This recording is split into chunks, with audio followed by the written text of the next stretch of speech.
السلام عليكم ورحمة الله وبركاته. داود عيال halkan waxa fadhiya oo wareysi kula yeelanay ninkii odayga ahaa dilaaga ahaa khatarta ahaa dunida wareeriyay Mr. Coronavirus oo hadda halkan soo fadhiya Mr. Corona dunida xagee baad ka soo gashay yes gaariba waxaan ka soo galay dunida halkan ka soo galay dunida waxaan ka soo galay halkii caadadu ka dhacday caadadii Ilaahay ku dhacday Shiine magaalo ka mid ah Shiinaha baan ka soo galay waan gartay maxaa sababay inaad timaado waxa sababay dambigiin oo ciidan ka batay dulmigii dadka islaamka lagu sameeyay kii bilaadmiga kale lagu sameeyay ee isu geysanayeen bilaadmiga baa farabatay Mr. Corona maadaama uu tahay khatarta caalamka ku soo foolay ee aad u gudbishay ma garanaysaa dawladihii quwadda lahaa ama tiknoolajiyadda lahaa ay ka soo qayliyeen maxaa mataqaanaa lagaga badbaadi karaa waxyaabaha badbaadada horseedi kara ee lagaga badbaadi kara maxaa ka mid ah horta badbaadada Soomaaliya inay dadkan u fahmaan dadkan aniga waa la soo diray waxaan ahay dulmanayaasha hiilkii dulmanayaasha baan ahay ee bilaadbiga diid marka la soo diray horta in baa ay qoranade waa iyaga waa xagga hore waa iyaga ma garanaysa bakhaarka Ilaah waa la isku bartay bakhaarka Ilaah dadka noocee baad u jeceshahay waxaan u jecelahay kuwa burburan kuwa gaboobay ee da'doodu ay waaweyn tahay kuwa naafada ah kuwa difaacoodu dhiman yahay kuwa jaadka cunay 24 saacadood ma garanaysaa cuna ruugayaasha geeska Afrika anigu dad badan baan leeyahay dadkaygu waa farabaday marka waxa maxaad i weydiisay kale saabuunta corona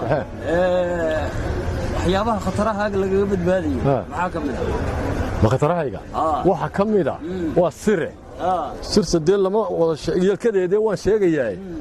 waxa ka mid ah salaanta gacmaha la isa saarayo inaan la isba salaamin way hadda waa sirtaydi sidaas loo taaga gacanta laba talaabo in la kala durko laba talaabo in dib loo kala durko sankii la iska galaayay laabtii la isa saarayo sidan la isu soo qabsanayay waa ciidamadayda meesha ka shaqeeya in la joojiyo laga badbaadaya Mr. Corona ma waxa laga badbaadaya waa yaqiin iyo nadaafad qofku hadaanu yaqiin lahayn oo aanu Ilaahay ku xidhnay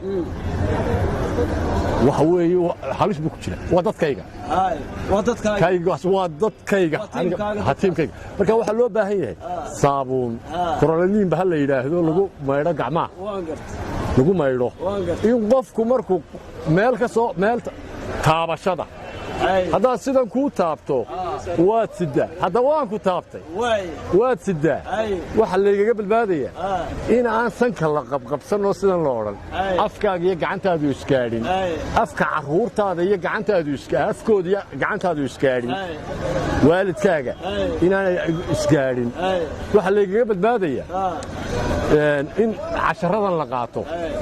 in dib loo kala durko dadaw laba talaabo dib u kala durug inaan la isku neefsan neefta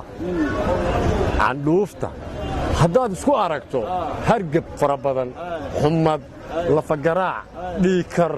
xanuunno aanad hore u arag dhareer iyo sankii wax ka daadanaya waa dheerahayga waa rawaadayna weeyaan kullay waxaan malaynayaa Mr. Corona masaakiinta kuma soo degdegtid oo dadka miisaaniyadaha haysta dadkaas weerarka faraha badan ku haysta tiknoolajiyada sheegtay marka maadaama dadka tiknoolajiyada iyo miisaaniyada iyo awoodaha sheegtay faraha kulul ku haysta waxaan ku leeyahay warweyni wax idinka hadhaan ma doonaysaa waxaan doonayaa in casharada qaadataan sida ay kaga badbaadaysaan waa sidaas in aad dhakhaatiirtiin iyo doktoradiina maqashaan u dhaga nuglaataan diyaaradihii iyo wixii la raacayay iyo maraakiibtii badda iyo barigu way joogsadeen dunidaana ay xidhxidhan tahay hay xidhxidhnaatee dooni maayeen inay wada laablaabantee kaas wuxuu ahaa daawadayaal Mr. Coronavirus dilaaga khatarta ah oo mataqaanaa aan wareysi kula yeelanay xafiiska wareega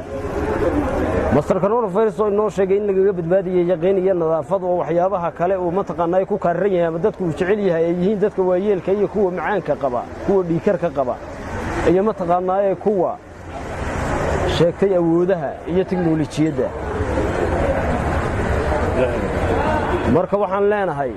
master coronow allah ummadda ha kaa badbaadiyo war waa yahay may kuma salaamayo waxa weey salaanteenu waa sida iskaga badbaadaysa waa sida guriga laba talaabo annagu islaam baan nahayo assalaamu calaykum waraxmatullaahi wabarakaatuh baan ma garanayna annaga taasaaba nagu filan oo ajir iyo xasanaadna noogu jira xagga laba halkaa ha ii soo dhaaf waaryaa